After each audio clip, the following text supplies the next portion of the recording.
She disappeared without a trace. It has now been a year since Kaylene Ohling vanished. Her family is praying for answers. I still call her number in case maybe one day it will turn on. Last night, family and friends gathered at this baseball field in Etna to share memories about Kaylene.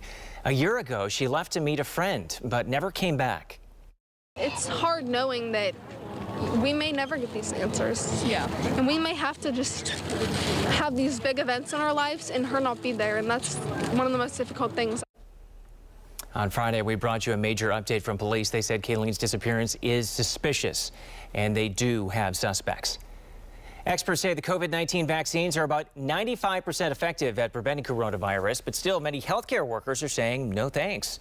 Kentucky's health commissioner says more than 30% of eligible people are declining the vaccine. And according to Ohio Governor Mike DeWine, about 60% of staffers at nursing homes are saying no. The governor is pleading with them. I urge them, and I'll make this plea right now to anybody who works in a nursing home. You are there working very hard. You have a risk, but also the people in that nursing home have a risk. And this shot does work, and it is in fact very, very safe. The U.S. Surgeon General told states that if demand among healthcare workers is low, they need to move on to other priority groups. Wheeling Hospital is putting up tents outside its ER as it braces for a possible surge in COVID patients. The tents will be ready for non-coronavirus patients starting today.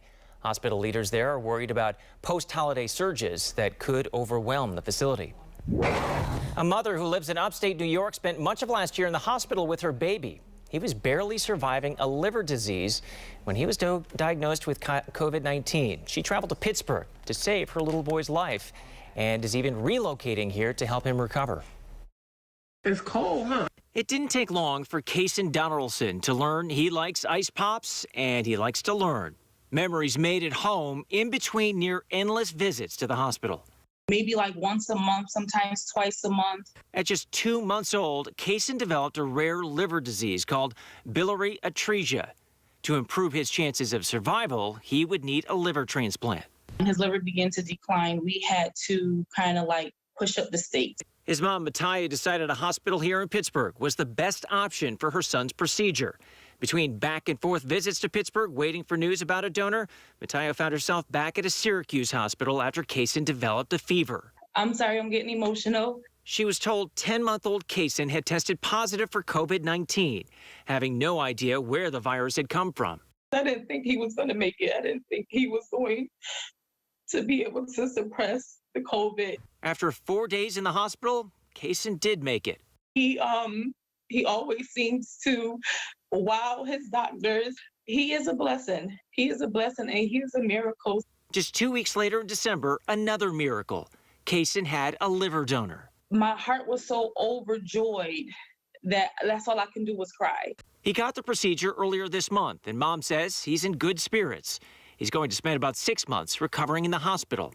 For his family, that means relocating from Syracuse to Pittsburgh. The financial hardship of that is very hard. I have to juggle both home and my living arrangements here. As she plans to make it all work, she's also ready to celebrate his very first birthday on Thursday, a birthday he was not guaranteed. And we certainly wish him a happy birthday. The mother says that she has been staying at home to try to protect her son from the pandemic, and that's why she was shocked when he was diagnosed with COVID-19. Other family members also tested positive. Your severe winter Team 11 forecast. Well, good afternoon. Seeing some sunshine, some haze out there. 37 degrees, wind chill at 30. We've got a south-southwest wind at 10 miles per hour. So yes, it does feel like 30 and cold enough for a coat out there. But on this day last year in Pittsburgh, we had a temperature of 71 degrees, and that is the record for the day. You can chime in on my social media pages which one you like better. Do you like the upper 30s or do you like the low 70s here for this time of year? I'd be interested to know. Temperature forecast here tonight, 32 degrees at 8 p.m. and about 30 at 10 p.m. So if you are heading out here this evening, just make sure you have your heavy coat on. You're going to need it overnight tonight as well. Storm Tracker Doppler 11 radar shows some light returns coming in from the west earlier this morning, and that actually left a coating of snow in some areas, believe it or not. We had just enough moisture squeezed out of the atmosphere to give us some of that light snow. But that's on out of here, and we're going to look like mostly cloudy overnight tonight. Those clouds are building in from the west as we speak. However, if we can get just enough breaks in the clouds, we may be able to see the 3-planet conjunction. Either way, I want to let you know about it in case you were wondering. Jupiter, Saturn, and Mercury, they're in the night sky, and that's happening through this evening. You're going to want to look at dusk and up to about 30 minutes after sunset in the western sky. Any later than that, they're going to be too low. You're not going to be able to see them. And of course, you're going to want to get away from city lights. If you have binoculars or a telescope, of course, that'll be even better. But you should be able to see it if we do get some breaks in the clouds enough with the naked eye. Tonight, 25 degrees, mostly cloudy, southwest winds. Be right around 3 to 8 miles per hour. Not bad. Tomorrow, we're looking at temperatures in the upper 30s with a partly sunny sky. We've had clouds, we've had sun, kind of a mix over the last couple of days. That's what we are looking to see for the day tomorrow. Southwest winds right around 5 to 10 miles per hour. They may peak as high as about 15, and that temperature will climb to 39 degrees, which is a little bit above average. Average for this time of the year is mid-30s for high temperatures. As far as getting out and about, maybe you want to head out to the mountains. I've got your forecast. The base snow is 24 inches to 30 inches at Seven Springs. Hidden Valley, it's 30 to 36 now. Just check that here this afternoon, and Wisp at 14 to 20. No new snow, of course, for those areas, but should be a nice day. And of course, higher elevations do tend to run colder. So while we'll get close to 40 this afternoon in Pittsburgh, it'll be colder at those higher elevations in the mountains. My 5-day forecast, your weekend always in view coming up. 39 on Tuesday, 43 on Wednesday. The overnight lows are in the mid to upper 20s. Coming up in the next half hour, I'm going to share with you how we stand as far as temperatures, average temperatures for the month of January. I'll give you a hint. It's been very warm compared to average. Wednesday and Thursday, 43 degrees. Keeping it dry. Friday, we are looking at a chance for some rain and some snow showers in the picture. And your weekend is always in view. We have hints in the forecast that some Arctic air will be building in, so high temperatures are only going to be near freezing. We'll be having some snow showers around on Saturday and some flurries on Sunday. All right. Thanks, Danielle. We're a little over 1 week into those New Year's resolutions. And here's a little incentive if you're trying to lose weight, how you could get paid. First, why Amazon and Walmart are giving refunds to shoppers, telling them to keep the product they wanted to return.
Amazon, Walmart, and other companies are telling shoppers to skip returns of unwanted items. The Wall Street Journal reports in some cases, such as large items that would cost a lot to ship back, it's better for the companies to issue a refund and let customers keep the products. This approach is being more broadly adopted during the pandemic with a surge in online orders.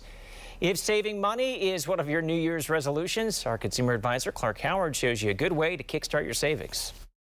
You know, every January we have all our New Year's resolutions. And we're always talking about getting physically fit and also physically fit. And it's really hard to come up with a goal and stick to it. So I've got something for you that I've found has worked so well for people year after year, and that's the $5 a week saving challenge. $5 a week, that's all I'm asking for you to do. Because if right now you live a life where there's never any emergency money, there's never any rainy day fund, you got to start somewhere. And if you start with $5 a week, it will steadily, slowly build some financial security for you.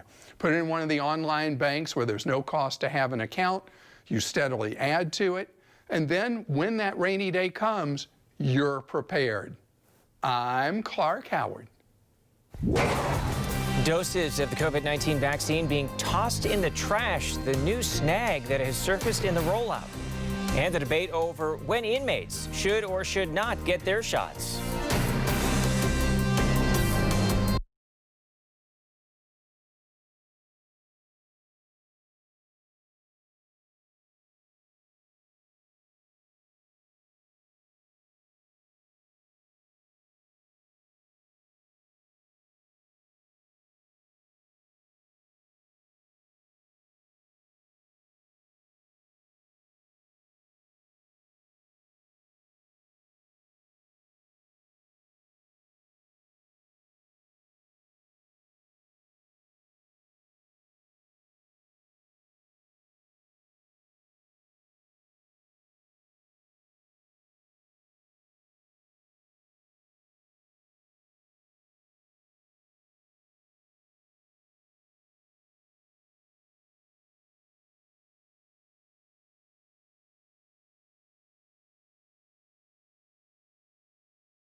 The American Federation of Teachers in Pennsylvania calls the new guidance issued by the state troubling. Last week, both the health and the education secretaries encouraged districts to resume in-person learning for elementary students. While children have a lower risk of becoming sick, the union says there's still not enough data about the role they play in transmitting the virus. Penn Hills Elementary School will close its campus a week after reopening to students. The district says 4 people associated with the school tested positive for COVID-19. Because of that, the county health department advised the school to switch to all virtual learning for at least a week. The Plum School District has a new mask requirement for students playing winter sports. They sent out a survey to parents. After getting feedback, the district made the decision that all athletes must now wear a mask, including opponents. There are stipulations for different sports. For example, wrestling, masks can only be taken off when the student is involved in a match. In case you missed it, we got an update on Pennsylvania's vaccination plan and who will be next in line. As of Friday, 235,000 Pennsylvanians received at least one of the shots. Health Secretary Dr. Rachel Levine admits it could be much more because of a lag in reporting. Right now, we're in phase 1A. Just healthcare workers and people working and living in nursing homes are eligible. Once there's enough vaccine, phase 1B will start. This includes people 75 years and older, those with significant health issues, essential workers, first responders, teachers, grocery store workers, postal workers, public transit employees, and members of the clergy. Phase 1C will be those 65 and older and people with high-risk conditions like cancer or heart disease. That's in addition to all remaining essential workers, bankers, and government workers. Phase 2 includes anyone who was not covered in the previous phases and is at least 16 years old. Meanwhile, shortly after the rollout of the vaccine, a snag has appeared. Some doses are expiring and being thrown away before they can be given to people in high-priority groups. Reporter John Lawrence explains why. More than 22 million doses of the COVID-19 vaccine have been distributed to hospitals and pharmacies nationwide so far, according to the Centers for Disease Control and Prevention. Relax your arm to your side, don't tense up. But the CDC says fewer than 7 million people have received the first dose. The issue is not the supply of the vaccine. The issue is not being able to get enough people injected with the vaccine. Some hospitals are forced to throw away vaccines that quickly expired once they were taken out of cold storage. This is such a precious resource, and really this wastage should not be tolerated at all. Health experts say there may be a lag in vaccine reporting, but some actions can be taken to improve the process. If there are, let's say, 3 doses in a vial that are not used, that the pharmacists or nurses should be allowed to give that to whoever is around instead of wasting it. This comes as more than 2.2 million new COVID-19 cases and about 27,000 deaths were reported in the U.S. during the first 10 days of 2021, according to Johns Hopkins University. We have a lot more that we need to do because right now across the country, the freezers are filling up with this vaccine, and it's not where we need it. I'm John Lawrence reporting. As millions of Americans wait to get their COVID-19 vaccine, some are raising questions about one group that's in the front of the line, prisoners. The COVID rate is 5 times higher for incarcerated people compared to the general public. That's according to the Johns Hopkins Bloomberg School of Public Health. So far, more than 325,000 inmates have contracted the virus. Another 75,000 staff members have gotten sick, and nearly 2,000 inmates have died. This isn't a question of whether inmates should get vaccinated. They absolutely should. The question is where on that prioritization list do they fall, and it must be after the 65 and older and immunocompromised population. At least 15 states are in phase 1 of vaccine distribution at correctional facilities, according to the COVID Prison Project. Beginning this week, you'll be able to watch Allegheny County criminal court proceedings online. On Friday, the court administrator announced hearings will be made available online as long as the COVID-19 pandemic continues. The decision was made after advocacy groups threatened to sue. The ACLU and other groups have demanded access to the hearings several times since May. You must request an invitation to the microteam's meeting to be involved. It is now official church law. Pope Francis has announced women will be allowed to carry out some duties at Catholic masses. In practice, women have been serving as readers, Eucharistic ministers, and altar servers for decades, but it has never been canon law. A document published by the Vatican today, in that Pope Francis made it official church law. The edict issued by the Pope to the church follows recommendations from bishops over the last few years. But in an accompanying letter, Pope Francis reiterated a position stated many times before that the Vatican reserves the priesthood for men. Well, we saw some flurries this morning. Now, plenty of sunshine. Meteorologist Danielle Dozier has the forecast now in Severe Weather Center 11. Yeah, good afternoon, Gordon. Storm tracker Doppler 11 radar is dry. Just wanted to let you know that. We still have a little sunshine, a little haze in the area, but those clouds are quickly building in from the west. You're going to see those this afternoon. Temperatures are ranging from 37 in Beaver and in Pittsburgh to 37 in Washington and a colder 36 degrees in Greensburg. So we're going to need our coats this afternoon. And if you're getting outside over the next few days, we are forecasting dry conditions Tuesday, Wednesday, and Thursday. And then we do have a weather system that's going to be entering the picture as we head into Friday that will actually bring us a chance for some rain and some snow. Speaking of rain and snow, coming up in just a few minutes in my full weather forecast, I'm going to let you know where we stand on our season-to-date rain and our snowfall here for Pittsburgh. All right, thanks, Danielle. President-elect Joe Biden has nominated a new leader of the CIA. He has picked for CIA director former career diplomat William Burns. Burns is a former ambassador to Russia and Jordan. In a statement released today, Biden said, quote, "The American people will sleep soundly with him as our next CIA director." Burns is the last major nomination for Biden.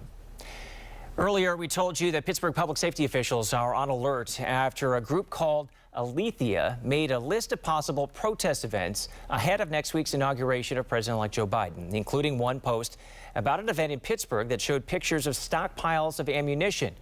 With President-elect Biden's inauguration on the horizon, federal authorities are racing to arrest anyone who may be planning another attack. NBC's Tom Costello has the latest from Capitol Hill. Good day. So the FBI and D.C. Police Department very much involved in trying to track down anybody who was a part of this mob attack on Capitol Hill. The FBI says it is working 40,000 leads nationwide. Every single field office is on this job. Dozens of people have already been arrested, including alleged ringleaders, some of whom had, it appears, zip ties, potentially to arrest people and maybe members of Congress. And they also were wearing tactical gear, helmets and body armor. So the concern is that their objective here may have been much more than just intimidating members of Congress. This is now the top priority for the FBI. Their concern is that there may be more plots in the offing and more threats of violence, especially going into the inauguration, and they need to disrupt those plots before they get out of hand. In the meantime, the flags over the White House now are at half-staff, several days after that Capitol Police officer, Brian Sicknick, was killed in the line of duty. I'm Tom Costello on Capitol Hill. Back to you. The 2022 PGA Championship will not be played at Trump National Golf Club in Bedminster, New Jersey. The announcement comes from PGA America's president. The championship is one of the 4 majors in men's professional golf. PGA's president saying in part, quote, "It has become clear that conducting the PGA Championship at Trump Bedminster would be detrimental to the PGA of America brand." It can be hard to find a place to park in Pittsburgh sometimes, especially if you just need a quick spot to run in and get takeout from a restaurant, where temporary spots have now been added that could help you get things done.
Finding a parking spot in Ohling can be a big challenge, and that's especially true right now with so many people picking up takeout orders from restaurants. But Channel 11's Lori Hoy found new parking spots that could make your life a little easier. Finding a place to park in Ohling can be really frustrating, especially when you're just trying to grab a quick bite to eat. But these new designated parking spaces make it much easier. The signs say short-term loading for pickup and delivery, 15-minute time limit. There are only 5 of these parking spaces in the heart of Pitt's campus, but they're making a big difference. Now it's great because, like you said, you park for free real quick, go in, go out. It makes it easier. There's not a lot of traffic or people just stopping in the middle of the street, which used to be a problem, to like run in and run out. We caught up with Ashley Green as she ran out with her takeout order. The former Pitt student knows how difficult parking can be. Trying to get around wasn't easy, like getting food. So then you try to get things delivered, but that costs so much money with the service fee and the delivery fee and everything that it's better to just kind of like struggle and try and find parking. These temporary parking zones are centrally located by restaurants, retail stores, and coffee shops on Forbes Avenue, Oakland Avenue, Atwood Street, South Bouquet Street, and Myron Avenue, and they're free. I actually think it's pretty awesome. The city of Pittsburgh and Pittsburgh Parking Authority partnered in these short-term parking spaces. From Oakland, Lori Hoy, Channel 11 News. We are a little over 1 week into those New Year's resolutions, and here's a little incentive if you're trying to lose weight, how you could get paid next. After a snowy December, this January has shaped up to be pretty dry. I'm going to update you on where we stand on our season-to-date snowfall, what you can expect weather-wise over the next few days.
Saying goodbye to 2020 means saying goodbye to the quarantine 20 you may or may not have got around to losing last year. The airwaves are jammed with the latest and greatest plans to help you lose those unwanted pounds. Now, what if you could get paid to drop the weight? NBC's Dan Shedeman explains. For millions of people, the struggle to lose weight is real. Before I knew it, I was, almost 300 pounds. You wish it would be different. You wish you could lose the weight. Finding motivation to lose weight is difficult, more so if faced with shedding 50 or more pounds. The founders of Healthy Wage are paying people to drop those pounds. David Roddenberry says the concept is simple. You decide how many pounds you want to lose over how many months, and we have a calculator that'll tell you how much we'll pay you. What's the catch? You have to put up some of your own cash. If you have your own money at risk, you're more likely to accomplish your goal.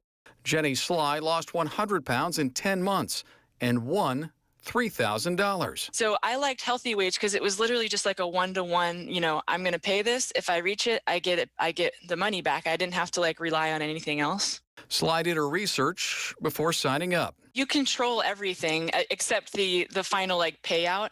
Miranda Broomfield decided that taking care of her 2 teenagers also meant taking care of herself. She invested $50 a month for 18 months. I knew money was going to be a good motivator for me just because we didn't have the money to lose. Though she was in striking distance of her 80-pound goal, Brookfield extended her journey another 6 months, losing 81 pounds and collecting almost $3 grand for her efforts. It was real and legit, and then I was able to kind of share with everybody that I had accomplished this big goal, and it was pretty amazing. Real money, and more importantly, a fresh start. Dan Shenneman, NBC News. Healthy Wage says anyone can take part. There are a few simple rules up on the website if you want to diet for dollars. The Heinz History Center and Fort Pitt Museum are back open. They were shut down last month because of the holiday COVID restrictions. Right now, capacity is still being capped at 50% to allow for social distancing, and they say all COVID rules must be followed. The museums are also offering online-only programs. Still have another chance to get your hands on millions of dollars. No one won Friday's Mega Millions or Saturday's Powerball jackpot. The jackpot for tomorrow night's Mega Millions drawing is now at $600 million. This is just the 4th time it's reached that number. And you can watch the Mega Millions drawing on Tuesday right here on Channel 11 during WPXI Tonight. Wednesday's Powerball jackpot stands at $550 million.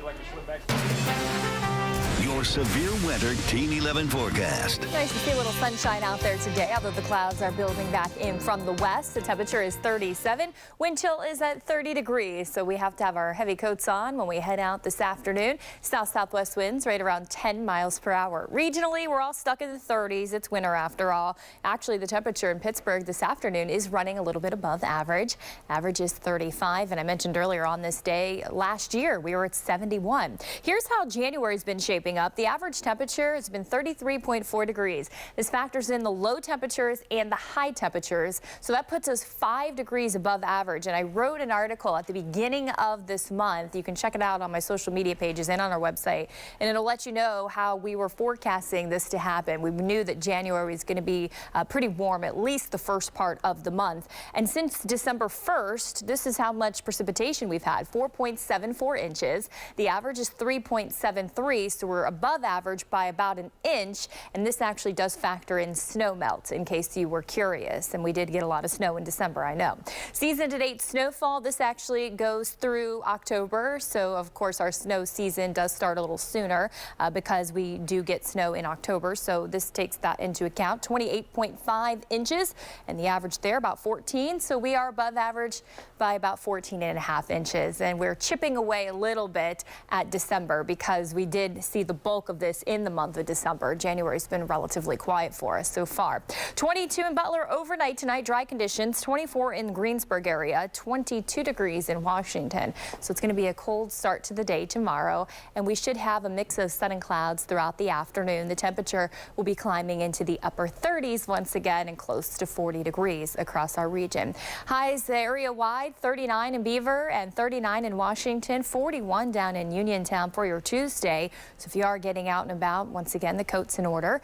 And we're actually going to keep it dry all the way through Thursday as of right now, because Friday we have a deeper, what we call low pressure system coming into the forecast. We're going to have enough moisture this time around to give us some widespread rain and snow showers. So I wanted to give you the heads up there that it could start as soon as the morning. We're going to have to watch the track of the system and the timing, because we do expect it at least by the afternoon and the evening, if not a little sooner, as I mentioned. So here's 3 o'clock. You can see the gray, which is snow, and then the pink is the mix. So that's the rain mixing in with the snow. And the reason it might look a little more widespread on this map is because this is a lower resolution, because we're actually pretty far out at this point. We'll get the high resolution data as it gets a little closer. You can see on Saturday, though, a lot of gray still showing up on the map, which indicates where we're going to have some scattered snow showers falling. 5-day forecast, your weekend always in view. Here's the dry conditions to enjoy over the next couple of days if you're heading out for an afternoon walk. 43 on Wednesday and Thursday, pushing above average. Lows are above average as well. Again, we should be in the low 20s for lows this time of year. Friday, there's the rain and snow with the temperature close to 40. And we do have some Arctic air. There are signs that colder air does build in for the weekend. High temperatures will climb only to near freezing. We'll have those scattered snow showers Sunday, or Saturday rather. And if you have any plans on Sunday, we do look to keep the flurries in the forecast. All right, thanks, Danielle. The former Heartwood Acres stables are getting a big renovation and a new purpose.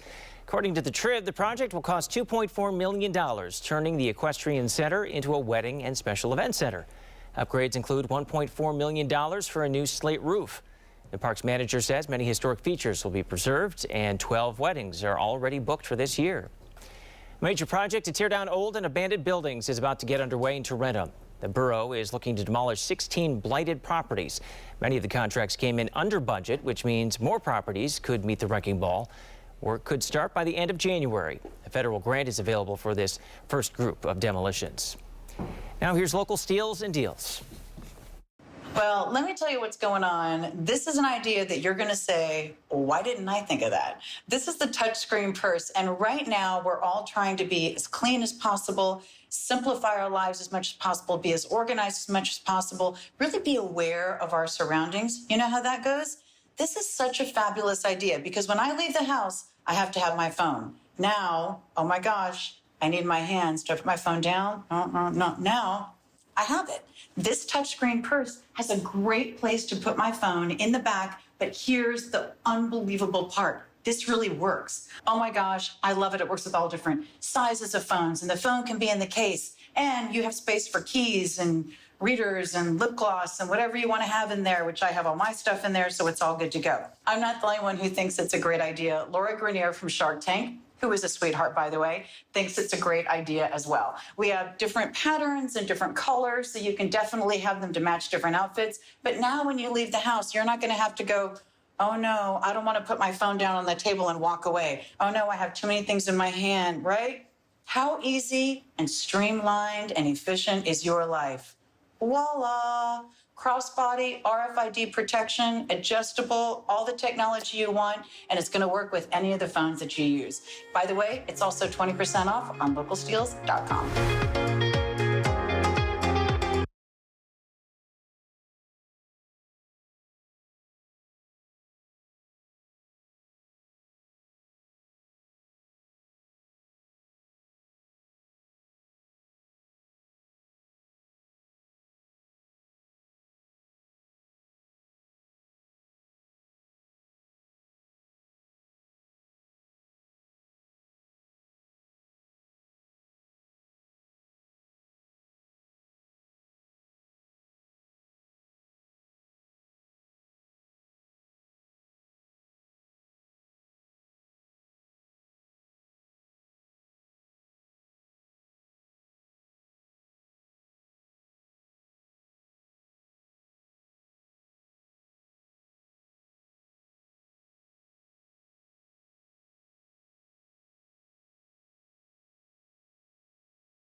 NASA wants to know the secrets of the universe, and it's planning several missions to figure it all out. The program will be called Pioneers.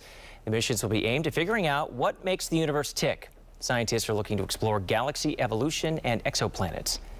Gas prices continue to climb, up almost 9 cents in the past 3 weeks. The national average is $2.35. According to one industry analyst, a rise in crude oil prices is behind the increase. Prices at the pump are still 30 cents less than they were a year ago. Here in the Pittsburgh area, AAA says the average price for a gallon of regular is $2.59, and that is up 9 cents from just last week. If you collect sports trading cards, now might be a good time to sell them. A local appraiser told our partners at the Trib that prices have exploded higher than before the pandemic. Sports cards and things like autographs and baseballs are valued more now because of COVID-related restrictions and the economy. And get this, the appraiser said a 1955 Roberto Clemente rookie card in perfect condition could be worth 10 grand. If hearing someone chew drives you crazy, you're not alone. A new survey found Americans rank loud eating as the #1 most irritating sound. Forks and knives on plates and cracking knuckles took the 2nd and 3rd spots. And while irritating sounds may seem like no big deal, the study says all of these noises increase people's heart rates and blood pressure. President-elect Biden will not be the only one getting inaugurated next week. His rescue dog Major is being honored with his own indauguration. A virtual ceremony will be held celebrating the nation's first shelter dog to step into the role. The indauguration is scheduled for Sunday, 3 days before Biden's own inauguration, and will be hosted by Jill Martin of NBC's Today Show. That's all for Channel 11 News at noon. Our next newscast is tonight at 5. Thanks for watching. Have a good day.